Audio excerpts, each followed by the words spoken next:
आज आपण एका अशा गोष्टीबद्दल बोलणार आहोत, जी आपल्या आजूबाजूच्या जवळजवळ प्रत्येक इलेक्ट्रॉनिक डिव्हाइसचा आत्मा आहे. हो, आपण बोलतोय पी-एन जंक्शनबद्दल. कल्पना करा, विजेच्या प्रवाहासाठी एक अदृश्य भिंत तयार झाली तर काय होईल? खरं तर हेच ते रहस्य आहे जे आपल्या डिजिटल जगाला चालवतं. हे सगळं घडतं जेव्हा दोन खास मटेरियल्स एकमेकांना भेटतात आणि एक छोटा पण खूप महत्वाचा अडथळा तयार करतात. तर ही गोष्ट सुरू होते दोन अगदी वेगळ्या प्रकारच्या सेमीकंडक्टर मटेरियलपासून. आणि गंमत म्हणजे सुरुवातीला हे दोन्हीही इलेक्ट्रिकली न्यूट्रल असतात, म्हणजे त्यांच्यावर कोणताही नेट चार्ज नसतो.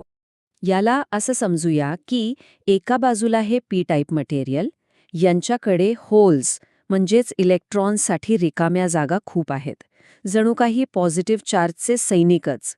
आणि दुसऱ्या बाजूला आहे एन टाईप मटेरियल, ज्यांच्याकडे फ्री इलेक्ट्रॉन्सची फौज आहे, म्हणजे नेगेटिव्ह चार्ज. दोन्ही अगदी विरुद्ध. आता खरी मजा आहे. विचार करा, काय होईल जेव्हा ही दोन वेगवेगळी जगं, हे दोन मटेरियल्स एकाच क्रिस्टलमध्ये एकत्र आणले जातील. चला पाहूया त्या क्षणी नेमकं काय घडतं. हे जोडल्या जोडल्या लगेचच एक प्रक्रिया सुरू होते, जिला म्हणतात डिफ्युजन. हे अगदी परफ्यूमच्या बॉटलसारखं आहे. उघडल्यावर सुगंध जसा जास्त असलेल्या जागेकडून कमी असलेल्या जागेकडे पसरतो, तसंच इथे होतं.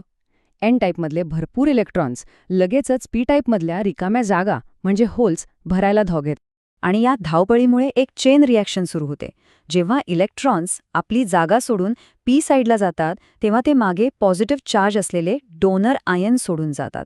आणि तिकडे पी साईडला पोचल्यावर होल्स भरल्यामुळे तिथे नेगेटिव्ह चार्ज असलेले ॲक्सेप्टर आयन्स तयार होतात. म्हणजे सीमेच्या दोन्ही बाजूंना आता स्थिर चार्ज झालेल्या अणूंची एक भिंतच तयार व्हायला लागते. हे बघा, इथे बरोबर तेच दिसते. जंक्शनच्या अगदी जवळचा जो भाग आहे, तो आता मोकळ्या चार्ज कॅरियर्सपासून पूर्णपणे रिकामा झाला आहे. जणू काही नो मॅन्स लँड तयार झाला आहे. आणि ह्याच भागाला म्हणतात डिप्लिशन झोन. नाव अगदी बरोबर आहे, कारण हा भाग आता मेजॉरिटी कॅरियरसाठी रिकामा म्हणजे डिप्लिटेड झाला आहे. इथे आता फक्त ते स्थिर जागेवरून न हलणारे आयन उरले आहेत. पण थांबा, गोष्ट इथेच संपत नाही. खरं तर हा डिप्लेशन झोन तयार होणं ही तर एका नव्या, खूप शक्तिशाली गोष्टीची सुरुवात आहे. हे जे स्थिर आयन्सचे थर तयार झालेत ना, ते मिळून जंक्शनच्या आरपार एक आतल्यात इलेक्ट्रिक फील्ड तयार करतात. आणि हे इलेक्ट्रिक फील्ड म्हणजे जणू काही एक अदृश्य भिंतच आहे. आणि हेच इलेक्ट्रिक फील्ड एक व्होल्टेज तयार करतं, ज्याला बॅरियर पोटेन्शियल म्हणतात. नावाप्रमाणेच हा एक बॅरियर आहे, एक अडथळा आहे. तो आता अजून इलेक्ट्रॉन्स आणि होल्सना जंक्शन ओलांडण्यापासून थांबवतो. आणि या बॅरियरचं व्होल्टेज मटेरियलनुसार ठरलेलं असतं.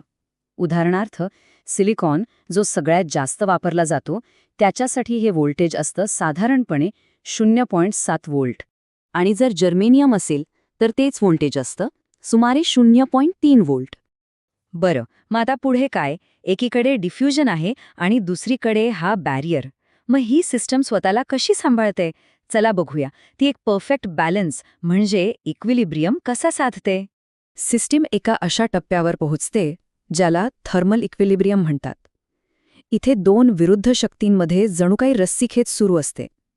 एकीकडे आहे डिफ्युजनची शक्ती, जी कॅरियर्सना जंक्शन ओलांडायला भाग पाडतीये. आणि दुसरीकडे आहे इलेक्ट्रिक फील्डची शक्ती, जी त्यांना मागे ढकलतीये. ह्या दोन शक्तीमुळे दोन प्रकारचे करंट्स तयार होतात.